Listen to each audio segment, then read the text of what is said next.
Hello, captains. No, you are not seeing anything. You are, in fact, in the right video. This is my video on the continuing Let's Play series of the Romulan Faction in 2018 on a Reman character. This video is going to be a starship review of the Romulan Valdore Warbird. We are taking a sidestep into the Federation side on Earth space dock just for a second before we hop onto that review. And I'll also be stopping off at Kronos.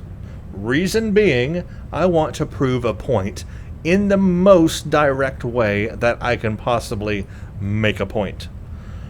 So here I am on the Federation side, a Federation character. This is a maxed out character.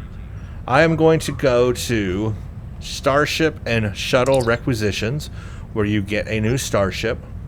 I'm going to start out, these are all the starships, I'm going to start out with Lieutenant, which is equivalent to the first ranking that you start out as on the Romulan side. This would be a Tier 1 starship. I want you to note, and we are going to even turn off others and small craft, and I want you to note how many different starships are available at each tier compared to the Romulan side. On the Romulan side, all we have is the Talis and the Z-Store version of that. Well, here on the Federation side, you get this light cruiser, the Miranda. Now, while that is the only free ship, you have several Z-Store versions to choose from. You can fly the regular old Constitution cruiser, NCC 1701, no bloody A, B, C, or D. You can fly a light escort, the NX-01, and a light science vessel. And you will notice these are all different types of ships. A science vessel, an escort, a cruiser, and then the starter ship, a cruiser. That's just Tier 1. Now let's go to Tier 2, which would be a Lieutenant Commander. Okay, this was when we were Centurion level. Look at all of the ships available to a Federation character at Tier 2. You've got a cruiser ship, a type of ship. This is the NCC 1701A, the Constitution refit. It's a cruiser. You get this Saber Escort. You can choose that. It's an escort type ship if you want to fly with cannons and in an escort fashion. Or you can choose a science vessel if you're going science and you want to fly with more science abilities. 3 specific ships at Tier 2. And then on top of that, refitted versions of ships in the Z-Store. A science vessel refit, a cruiser refit, an escort refit, and a temporal science vessel, something even more unique. That's just Tier 2. Now let's go to Tier 3, where we currently are on the Romulan side as a sub-commander. Here it's called Commander, just flat out Commander. Now look at the choices. Still, you have an heavy cruiser type ship. Still a cruiser type ship, but more heavy. You have a heavy escort, a much better escort type ship, and let me tell you, the Akira is one powerful ship. You have a science vessel. 3 ships you get to choose from, and each are a type: cruiser, escort, science. And then look at all these Z-Store versions as well. You've got an advanced heavy cruiser. Go even better. Look at that. That's the Enterprise B right there. You've got advanced research vessel, a Nebula. You've got a heavy escort refit. You've got this one, the heavy cruiser refit, and then a temporal escort as well. A ton of ships, and we're going to stop right there because you can just guess what's going to continue going on from there. More ships. Now that we've looked at the Federation side, let's switch over to the KDF side. Welcome back, everybody, to the Klingon faction. No, go away. Stop. Welcome to the Klingon side, everybody. So this is a fully fledged level 60 character on the Klingon faction. Pure Klingon, nothing in between.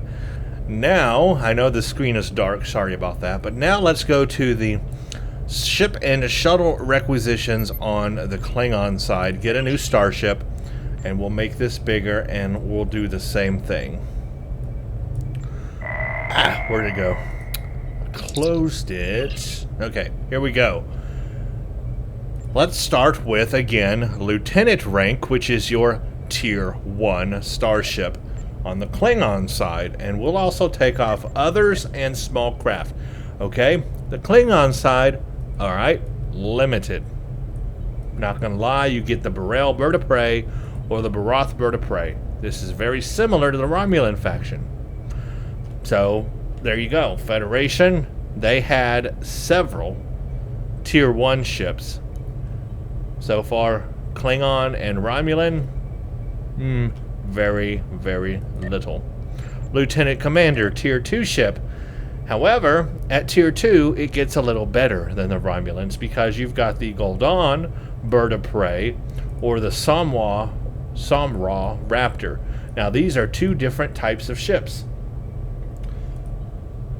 This one is very heavy on... This one actually has all universal stations. Look at that. This one's pretty cool. And also, these two are not Z-Store. I'm not as familiar with the Klingon ships as the others because I don't really play on the Klingon side a lot. But a different style ship's got 2 tactical. This one's still 2 tactical. More bridge officers. But the point is, they are 2 different style of ships. Not just one type of ship, and you've got a choice. Do you want the Samra Raptor or the Goldan Bird of Prey? And then on top of that, you get you also have the Katenko. So you actually got 3 ships. Look at that, 3 ships. This one's more heavy on the engineering, so this is more of a cruiser type ship here. What that looks like. I bet this is more of an escort, and that's more of not really a science vessel because Klingons don't have science vessels, but maybe more like just a different kind of escorty type ship. So you have 2 that are more escorty and 1 that is more tanky, like a engineering ship. Yeah, it has a higher hull strength, 18,000 base hull, so that's definitely a more of a cruiser type ship. So even at Tier 2 on the Klingon side, you have 3 ship options that you do not have on the Romulan side. And then you also have the Gadoon Bird of Prey Z-Store ship here. A Z-Store version of this ship is even better. Adds 2 psi consoles. It's real nice. So even Tier 2 ships on the Klingon are ahead of the Romulans. Now let's go to Tier 3, where we currently are at Sub Commander, which is called Lieutenant Commander here. You've got the did I not? I did Lieutenant Commander. Commander is what it is. Now, look how many ships are available to us at Commander level, which is Tier 3 ships. You've got the Norg Bird of Prey. You've got the Korg Raptor. Katinga Battlecruiser. Ningtayo Bird of Prey Z-Store ship. Sukhov Raptor Z-Store ship. And Korotinga Battlecruiser Z-Store ship. Again, 3 options, okay? Granted, you're limited at Tier 1. And you used to be on the Federation side too until they introduced those other ships. So I'll give Tier 1 a pass. Let's give Tier 1 a pass. But Tier 2, you have 3 free ships to choose from, and you also had 3 on the Federation side. Tier 3 ship, where we are now on the Romulan side, you have 1, 2, 3 on the Klingon side to choose from, and you also had 3 on the Federation side. All different styles of ship and different types of ship. Now let's go to the Romulan side. And now we are back on the Romulan faction, going to ship and shuttle requisitions and giving Tier 1 a pass. We'll give Tier 1 a pass. Tier 2, what do we have available to us? 1 type of ship. Now it's showing us the other Klingon ships, so let's take that off because we are KDF aligned at the moment. But looking just At pure Romulan ships, Tier 2, Centurion, how many ships do we have available to us? One type, a Delenn Warbird. It doesn't matter if you want to fly escort style, or engineering style, or science style. You're just getting one choice at Tier 2 starship. What did you have on the Federation? 3 choices. What did you have on the Klingon faction? 3 choices. What do you have on the Romulan faction? 1 choice. 1. Now we go to Tier 3. Alright, we're moving up in the rank. We are sub-commander right now. We're Tier 3. What do you get at Tier 3? 1 style of ship. Mogai Heavy Warbird. What did you have on the Federation side? 3. What did you have on the Klingon side? 3. What do you have on the Romulan side? 1. And then a Z-Store version of that ship. Same ship, just a little bit of an updated version of that ship. So really it still counts as the same ship. The same style. It's not engineering, it's not science, it's not tactical. You just get 1 style. That's it. That's all you get. So again, Tier 1, 1 ship. Tier 2, 1 ship. Tier 3, 1 ship. We're limited all the way through until we hit level 30. It takes all the way to 30 till we become a commander to have 2 different choices of ships. At commander, we've got a Dideridex or an Arkeef. Finally, 2 different choices. But it takes all the way until 30 levels of gaming before we get a choice in the type of ship we get with our free tokens.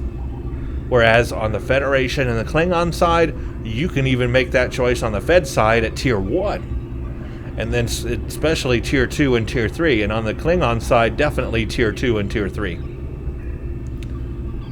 Why is the Romulan side not as good? Why do they not have enough ships early in those levels? The first 30 levels of gaming and you are stuck, bound to 1 style of ship, whereas that's not the case on the Federation and KDF, and that's what makes me mad. The Romulan faction just hasn't had enough attention paid to it. They should have equal amount of ships. What they need to do is they need to get their act together and get us 2 new ships for Tier 2 and Tier 3. Get us a specific science-y type of ship and a specific, like, escort, tactical type of ship. And that would make Tiers 1, 2, and 3 ships on the Romulan side feel more complete. You wouldn't feel like you need to fly a Federation ship or a Klingon ship at those levels, because the Romulan ships would be enough to make you happy. That's what they need to do. And that's the point I want to make. That's a point I want to make. So I know I've hammered that in a lot here in these review videos, but it is a real big sticking point for me because I'm locked in to a certain play style of ship that I don't want to be locked into. I want options, and I have those on the KDF and Federation side, but I don't have those options on the Romulan side. And the Romulan, I love playing as a Romulan character or a Reman character. The Romulan faction is fun, the missions are fun, but give me a choice. That's all I'm asking for.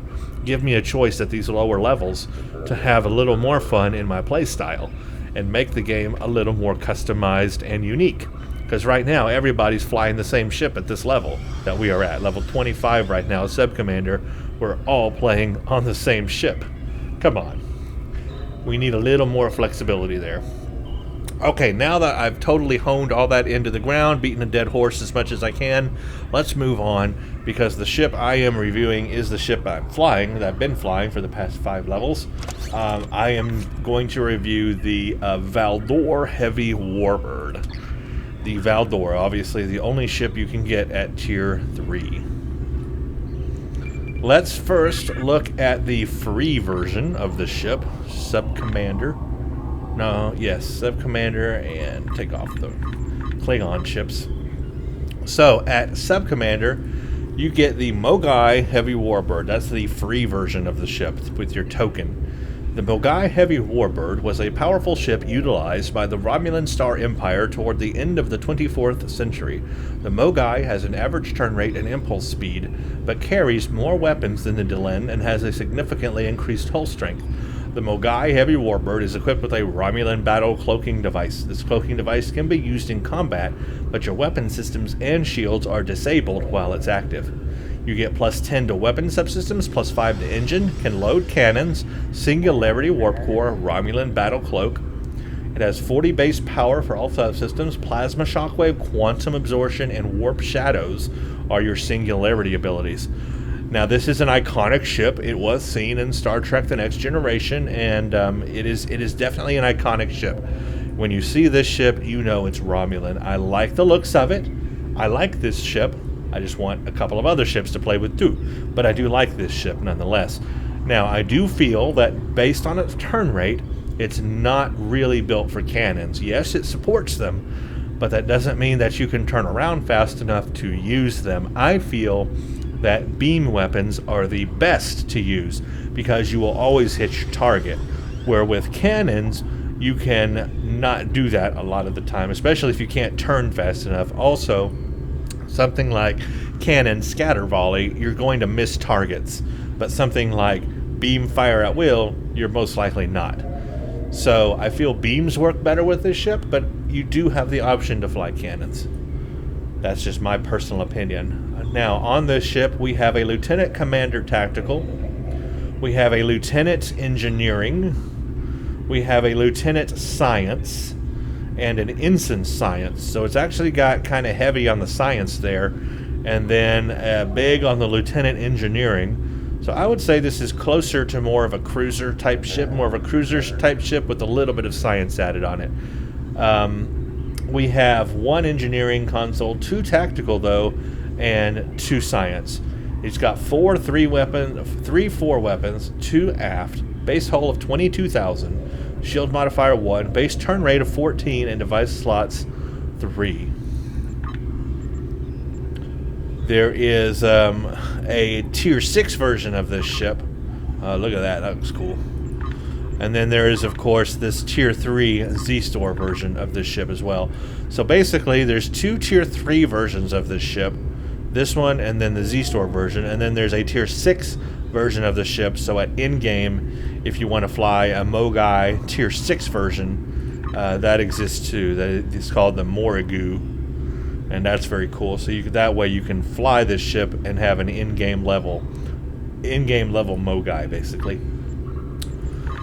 Now let's compare it to the Z-Store version you can get, which is what I'm flying. This is a Valdore Heavy Warbird, and I love the looks on it too. Definitely has more pointy things on it. The Valdore Heavy Warbird is an upgraded Mogai.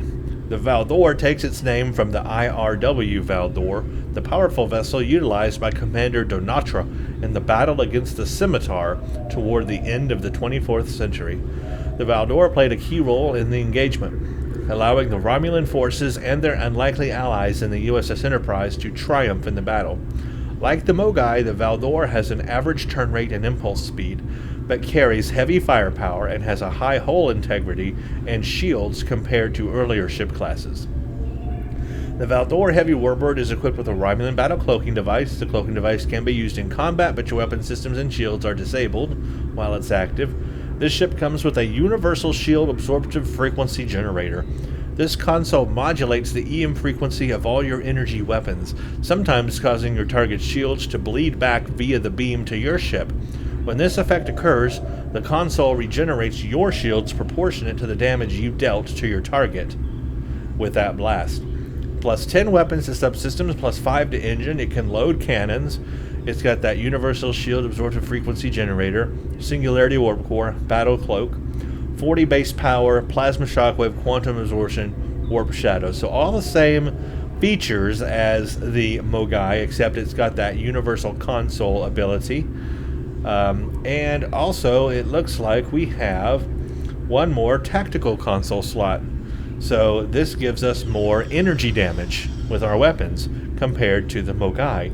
That's very welcomed right there. It's got the same science and engineering. It also adds... Ooh, look at this. It adds a universal lieutenant station, but it takes away from the engineering. See this? Here we have a lieutenant engineering, and then over here we have just an ensign. It backs off on one of the bridge officer stations for the engineering, but in return gives us a lieutenant universal station we can use for any career type. So that's an interesting layout, but it does make it a little more flexible. And then as for the rest of the specs, they are the same. It's going to have 3 4 weapons, 2 aft, same base hull, same shield, same turn rate, same device slots. So those are the differences. And again, this is the one I'm flying, so we have that extra console ability there. And I will show you my bridge officer setup currently. So if we back off here away from everybody, and let me pull up my bridge officer seating, and you can see where I've got everybody sitting at right now. I am using the universal slot to allow me to have more tactical abilities, because I am a tactical character and I really want to push for more of an escort style playthrough on this character with this Let's Play series. Now I'm limited obviously in the type of ship I can have as a Romulan ship, but I can at least use this universal slot here given with the Valdore to give me more tactical abilities. So I've got Beam Overload 3, I have a Beam Fire at Will 2, I've got Torpedo High Yield 1, I got Torpedo Spread 2, and Tactical Team 1. So I got plenty of tactical powers up front on this thing. So I'm going to do a lot of damage with this ship. And then for Science, I got Science Team 2 and Hazard for healings. I've got Emergency Power to Weapons 1 in my engineering. And then in this Science, I just have Polarized Hull 1. That'll get me out of tractor beams and also a little more resistance and stuff there. So that's my bridge officer setup, but that does allow me a little more flexibility than the Mogai did. Plus, this ship has 3 tactical console slots. So that means I'm going to be doing more energy damage than the Mogai anyway, just flat out more energy weapon damage with this thing. Now remember, at Sub-Commander we can use up to Mark 6. That's the highest gear we can use is Mark 6. However, we can use very rare, ultra rare, and epic quality gear. It's just that Mark 6 is the highest ranking of that gear. And as you can see on this current build, I am using plasma damage, so I've got these plasma energy weapon damage thingies here. I also have the field generator to increase my shield capacity. This is the console. We'll look at this in space. I also have an engine power on here. Now this is interesting because when I got this ship, I had mentioned I was not happy with its turn rate and its engine speed. I want a fast-moving ship. Remember, I want to really be flying an escort on this character. And so to make this ship more maneuverable for me and to be more fun, just to play more fun, I went ahead and added a +5 engine power on this. And what that does is increases my flight speed and my turn rate a little bit. More my flight speed, but it works together to also increase the turn rate just a little bit. And so that makes my flight speed faster, and it makes my ship faster, and it makes it better for me anyway while I'm flying it around in space. So I added that. That's just one way I'm buffing it a little bit to make it more to my play style that I wanted. In the rear, I've got 2 plasma beams. I've got a covariant shield for the Singularity Core. I've got a plasma integrated Singularity Core. Very good here. I've got a good impulse engine, hyper impulse engine with speed and turn rate. So it's got a speed and turn rate buff on it. Again, trying to make this ship a little more fun for my playstyle. I've got a good deflector. I've got a plasma torpedo up front. I've got a single beam, and then I've also got a dual beam up front. So when I fire forward, I will be doing plenty of beam damage there, and then I can fire from the side as well, kind of like a cruiser if I wanted to, but I like to fire forward. A lot of people have noticed this about me, and it's true. I like to position my ships where I'm firing forward, and often in my builds at in-game, I will put a lot of 360-degree beams in the back, or turrets, or whatever, so that they are 360-degree and will fire forward with me. It's just my play style. That's how I like to play. But with an escort type ship, that's definitely how you play, and that's how I wanted to play on this character. But with beams, I do the best I can. I still am doing a lot of damage with this ship, so no doubt about that. This ship is doing a ton of damage. Let's look at customization on this ship so you can see what options you can do with the Valdore customized starship. So here is here's the Mogai anyway, so you can see what the Mogai looks like. And then here's the Valdore. You can see definitely a lot more curves and pointy things on it. A lot more detail to it for sure. I love the look of the Valdore. I mean, it's a good looking ship. With the materials, you've got Reman Type 1, Reman Type 2, Romulan Type 1, Romulan Type 2, Romulan Type 2 Brown, Romulan Type 3, Romulan Type 4, Romulan Veteran, which is what I'm using now because I love that veteran look on it and upgrade. But I'm using the veteran look right now. Interior, you do have a Romulan bridge, but check this out. You just have one type of Romulan bridge. That's it, this little small Romulan bridge. There's really nothing else you can do with the bridge. You cannot put any custom bridges on these ships. You've got type 1, 2, 3, 4 windows on here. You can mix and match stuff. So let's say you do own the Valdore. You can mix and match Mogai parts with the Valdore and kind of customize the look of things. So you could make a little bit of an interesting looking ship by doing that. And if you owned the Tier 6 version of the Morrigu, like at in-game, you could come back and do another Let's Play or another playthrough of a Romulan character and then mix and match the Morrigu parts with it as well and make another interesting looking ship. Remember, that's just visual. It doesn't do anything performance-wise. It's just a visual thing. You can add a pattern and change the color on it. So it's pretty customizable, especially if you own the Valdore, because then you can mix and match parts between the Mogai, and the different materials on it too are pretty good. So that is what you get with customization. And otherwise, we're going to take it into space and look at the specs in space.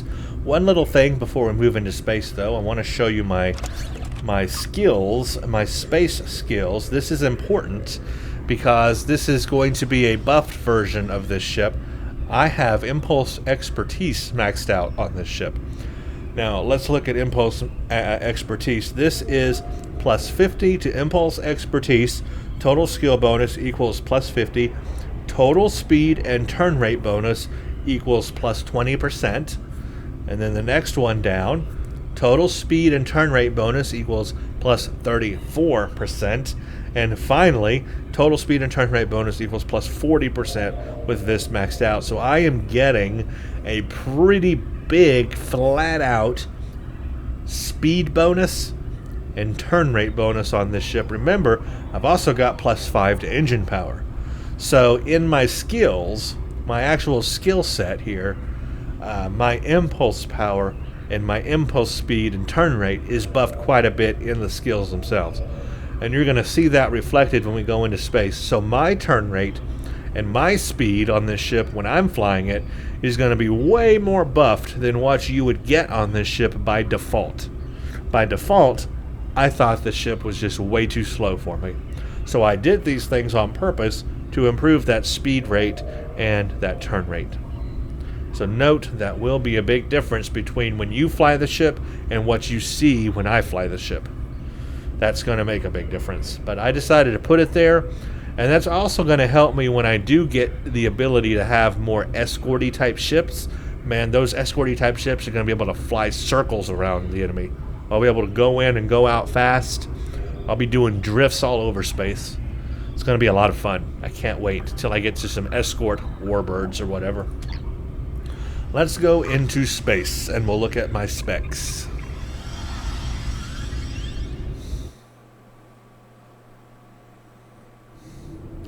Here we are in space. Now I am using the veteran skin, obviously. And I just love the looks of it. With the green light, the white skin with the green lights on it. I mean, that to me, this is just beautiful. Absolutely. That's a beautiful design, folks. It looks fierce. It looks like it'll pounce on the enemy. It looks deadly, and it looks like it's fun to fly. And with the engine buffs I have, it is fun to fly. So note that my engine power is 25 right now, and I'm Sub-Commander level 25. My engine power is 25. 30 on shield, 110 weapon, 15 aux. And remember, I'm getting a +5 flat-out engine power setting from that. So that's increasing my engine power. It would be 20 without that. That also improves my flight speed, just by having a higher thing there. Now here's what the turn rate is. Those ships in the background. This is what my turn rate currently looks like on the ship. Now this is acceptable. Now this is with that +5 engine power and with impulse expertise and skills maxed out. Imagine without those things how slow this thing would turn.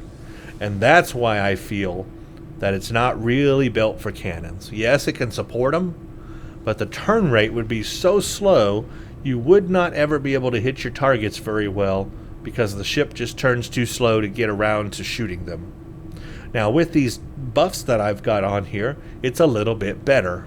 Oh, I also think I have another one. I've got another skill, don't I? I've got a trait. That's what I've got. Holy crap, where have all my traits gone?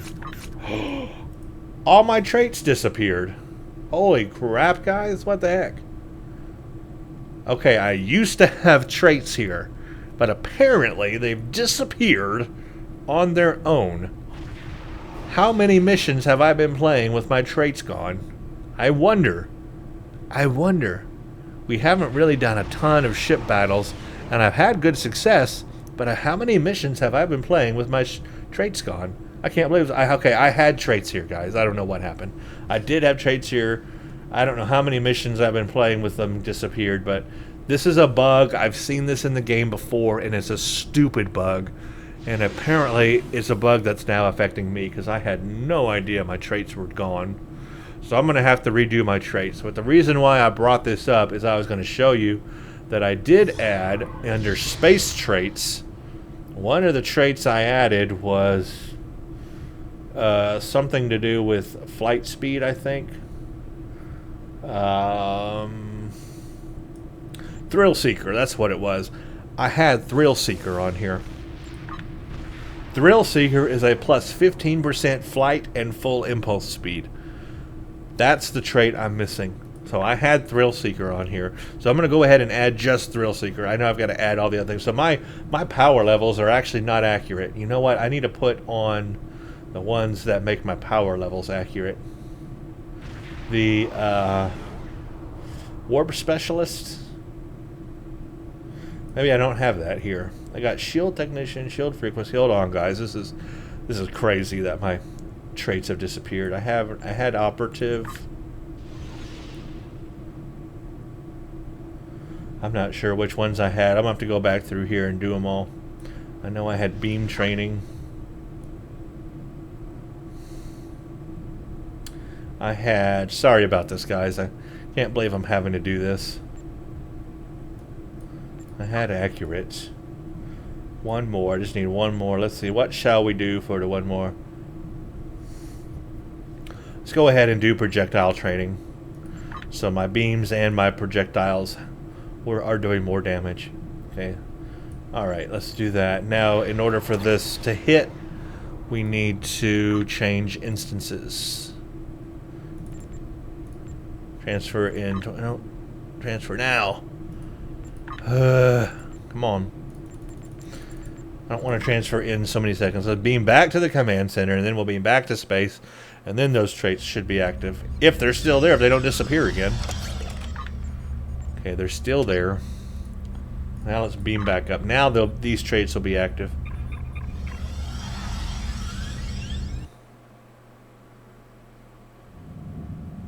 There we go. Now these traits are active.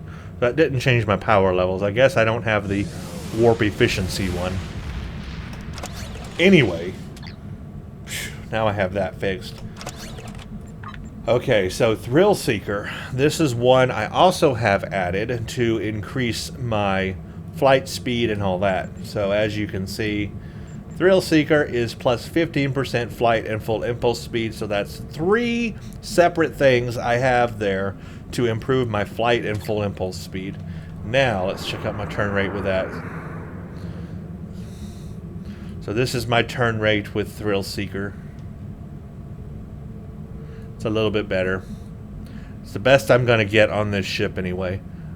But that allows me to fly a little bit faster and turn a little bit better.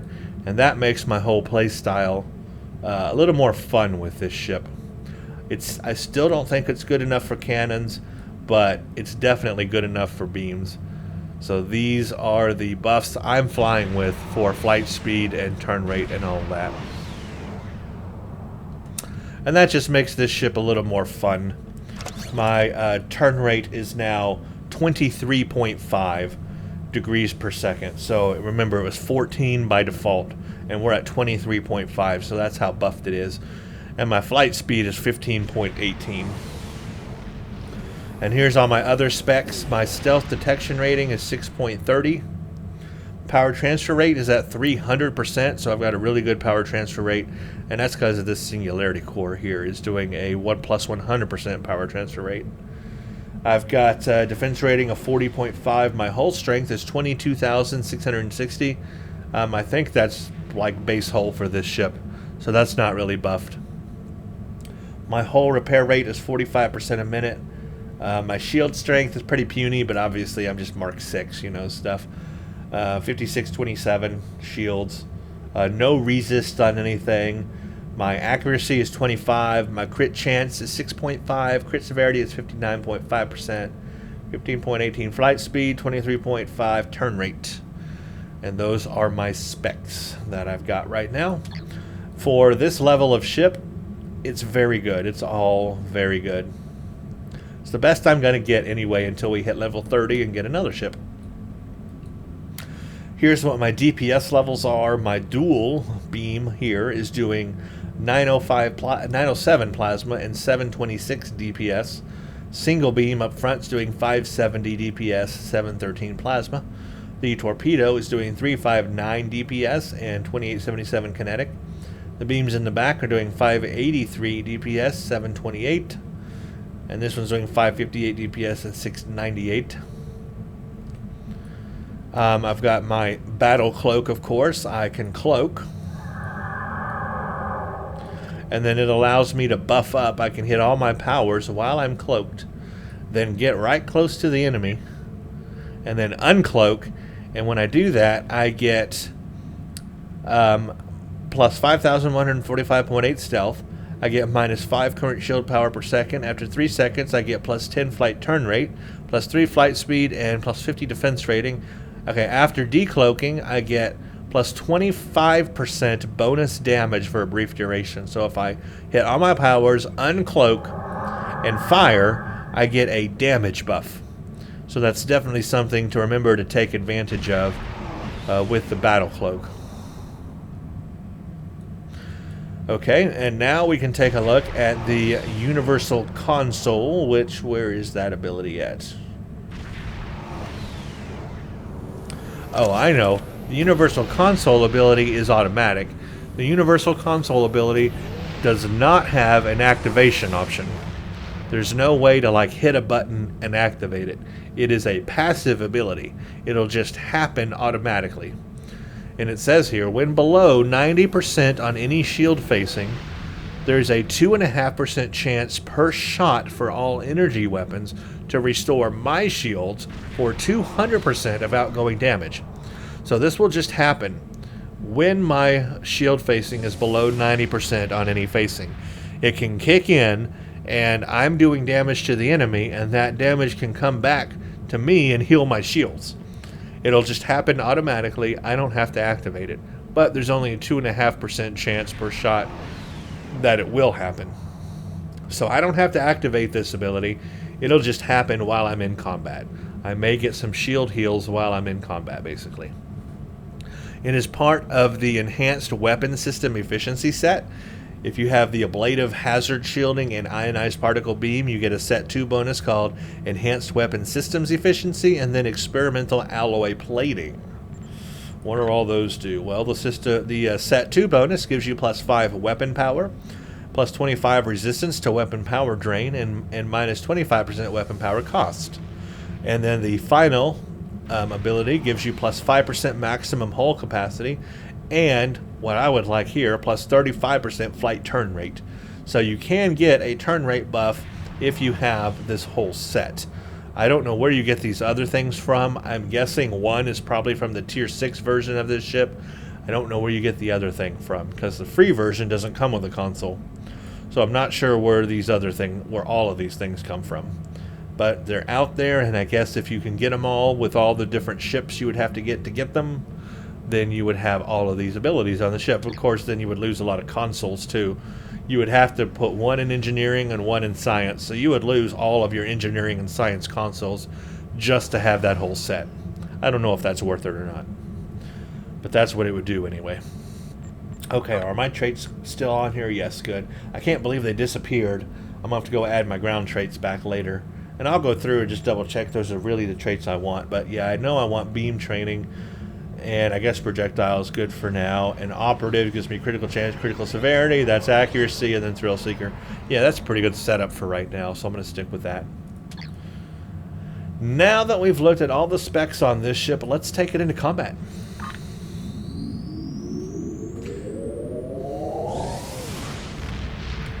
Now, we can't really do any patrols yet. I went around looking in space, and I still cannot find any patrols. You guys let me know, am I doing something wrong? I've looked all around the Klingon patrols down here, the ones that I'm used to doing on the Klingon faction. I've looked at Romulan patrols, Japori, Karai, all these here for the Romulan ones. I've looked in the Federation ones, and I cannot find any patrols that I can actually go into at this stage of the game. I don't know if it's my level. I don't know if it's because I haven't done a certain mission that'll open them up. I don't know why, but I can't find a darn patrol. So I've got no choice but to do a deep space encounter right now. I guess I could do Klingon Fleet Alert. I could do some of these maybe, but look at the wait times on this. Heck no.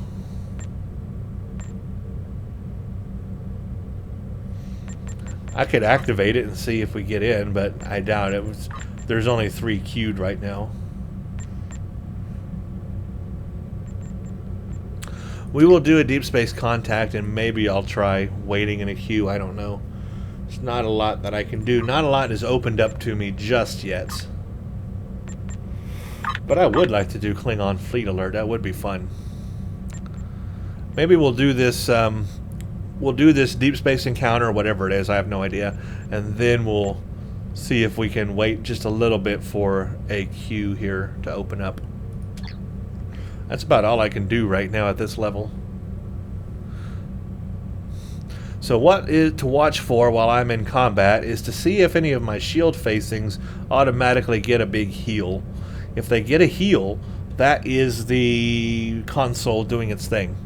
It's not me, it's the console. They have to be below 90% though for that to happen. Okay, well that deep space encounter disappeared. Let's head this one. Okay, this is 5 levels above me. This could be dicey, but I'm gonna try it. Oh no, it disappeared. No. Oh no! Oh, stupid, stupid, stupid. Dang. You know, right when I get there, of course, the deep space encounter has to disappear. Dang, and then what's the closest one? Way down here? That's going to take forever to get to.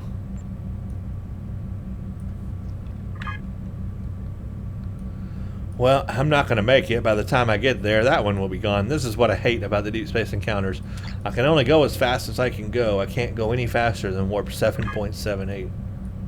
I guess I can't transwarp, can I? Or can I transwarp?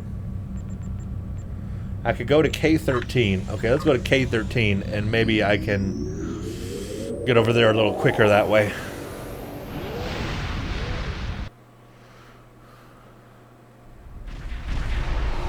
No, K3. What am I? I was thinking of K7. Dang it. I transwarped to the wrong thing. Okay, I'm doing terribly today, guys. I completely transwarped to the wrong thing. That's our fleet station. I meant to go to K7, not K13. Our first contact with another species came Now not look from where the I am. Federation, but from this sector, Ferenginar, Oh, to be man. precise. While the Ferengi have not always been the best of neighbors, they have provided us with valuable data on this sector. For a price, of course. I am so far away from where I want to be right now. Look what part of space I'm in. I shouldn't be here yet. I'm way. I'm on the exact opposite side of the universe. That was terrible. And I can't transwarp back because that's on cooldown. I just have to wait. So I guess while I'm waiting, as you can see, I queued up for Klingon fleet alert. Maybe by the time I get to the other side of the galaxy, this thing will hit. I don't know. It may take that long. Jeez, I can't believe it. Oh, it did! Ooh, okay, let's do this then. This is what we're going to do. Look at this. We're going with the flow here.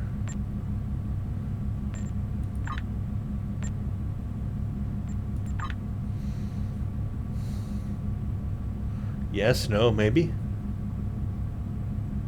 Maybe? This is what I hate about the new queue system. I don't know what I think I clicked it. But what am I waiting for? What's it waiting for? I don't know. What's it doing? I don't know. Is it going to go in? Is it going to not? I don't know. This new queue system is so confusing because you never know what's going on, what it's actually doing. Is it going to load me in? Is it going to load me out? Am I just going to stay here? I guess I'm just going to stay here. Yeah, see, there it goes. So random. So random. Okay, so this is what we're doing then. We're going to do this. This will be a good test of my abilities. It has upgraded me to level 50, by the way. Notice that. So I am punching above my waist. Punching above my waist here. Big time. So technically I'm level 50 all of a sudden.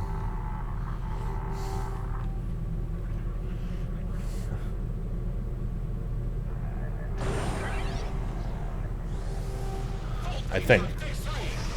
Alright, well, we'll just see what happens.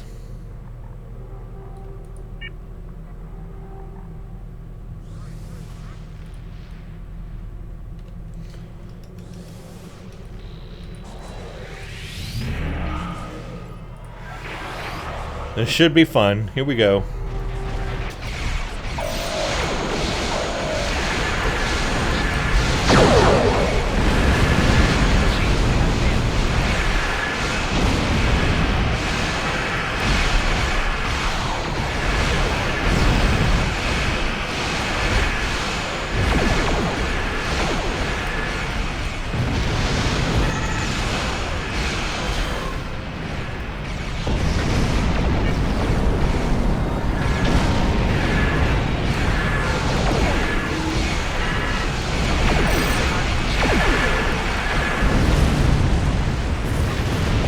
Yeah, it's pretty fun. Our ship is actually really good for its level.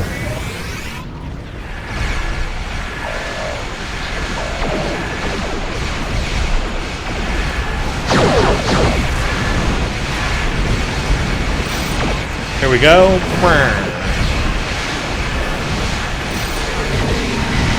I should have done the other one. I went down real fast there.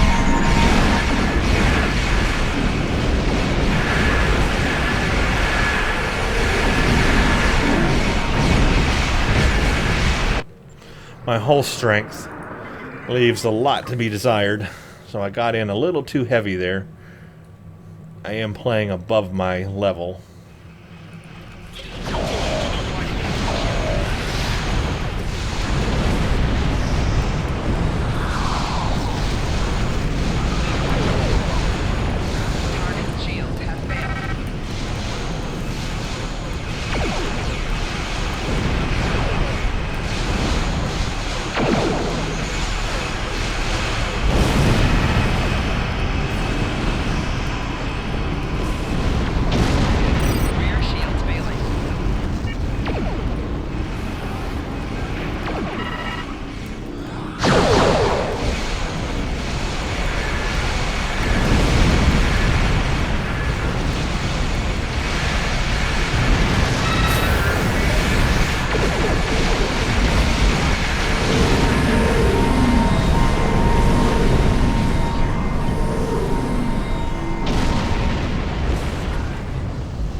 Gotta watch out with those explosions.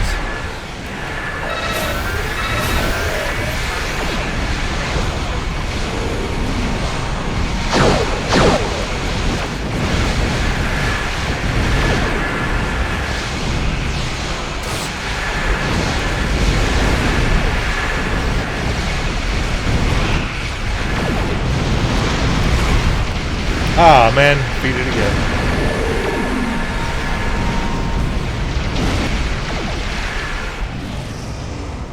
Yeah, they're doing quite a lot of damage to me because, I mean, I am my level of ship that I am, but flying at level 50 stuff here, and it has raised me to level 50, but my hull strength is still pretty sour on this ship. But it shows you that what the ship is capable of, even at this higher level of gameplay.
Nice, this is pretty fun.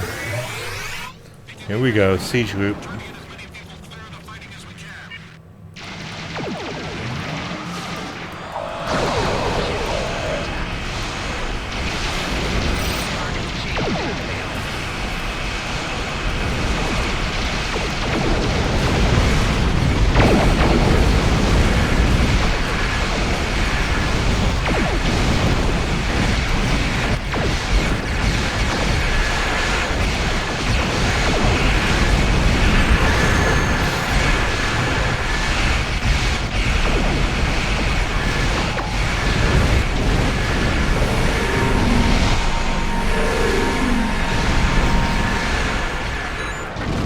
There we go.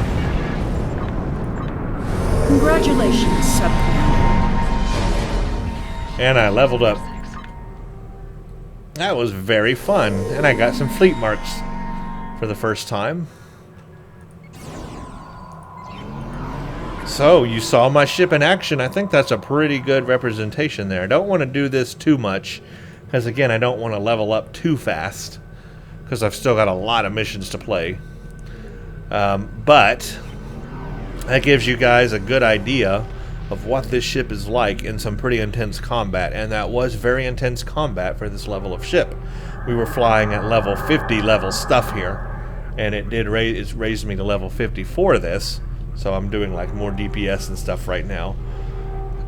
Like, if you want to see what I would look like at level 50, here's where I am now. Look at my DPS would be 918, 1147 plasma on these. I would have a 39,223 hull right now. So you can see, even at level 50, this particular ship's hull is not that great. So that's why I was blowing up a lot there. But this is what I would look like at level 50. 8,000 on shields. My flight speed would be 19.33 and my turn rate 23.8. Pretty cool. It's pretty cool to see what you would look like at level 50 if you were a level 50 ship. This is what I would look like. And that turn rate is so much better now at level 50. Of course, I'll never be that with this ship, but it's cool to see what could be if I was. Anyway, that was a pretty good demonstration of this ship in battle. Let's see, I don't have any lasting damage, do I? Nope. Good, okay. So that was pretty cool. That was fun. I like that a lot better than a deep space encounter. That was pretty fun. I enjoyed that. Now I'm still way out here in the middle of nowhere. Still 4 minutes to go. Can't believe that I transwarped way over to K13. Dang. I went way far. Well, anyways. Let's add some skill points here. Weapons specialization. I don't want to retrain. I want to train. Sector space travel speed or transwarp cooldown? Let's do sector space travel speed. I gotta be somewhere else to do that. Okay, gotta be in space. The Lucari call this system home. Anyway. Some of our neighbors, like the Deferi and the Denobulans, have been most welcoming. Others, like the Nakul and the Zenkathi, have been somewhat cold and distant, even hostile. Well, there you go, everybody. This has been my mini review of the Valdore Heavy Warbird. I believe this is a very good ship. It's a Tier 3 ship. It's a very good Tier 3 ship. It does well. No complaints about this ship. I just wish I had more options in terms of ships. But it's still a good ship that you have nonetheless. You just have no options. You have to fly it. Either this one or the Mogai. I like the Z-Store version, and I like the Z-Store version because it has that added console ability, which is real nice, and it just gives you a little more perks than the other one. And the bridge officer seating on it is real nice. I love the bridge officer seating. So that, and then the extra tac console, of course, to do more energy weapon damage. So that really opens up for just a nicer ship at Tier 3. And if it's just the default turn rate on it for me is not very appealing. It's not the play style I wanted, but it can be buffed. And you've seen how I have buffed it up the wazoo. I really have. I put a lot into buffing that speed and turn rate. And it's paid off because now it's a much more fun ship to fly. Even if I'm not using cannons, I can use beams, and I find it to be very fun to fly with those buffs. Without, no, but with, yes. And that's my review of this ship. That's how I feel about it. I enjoy using this ship. And please let me know in the comments below what you think of the Tier 3 Romulan Warbird ship. The Mogai or the Valdore. Let me know what you think of those. Thanks for watching. Stay tuned for the next one.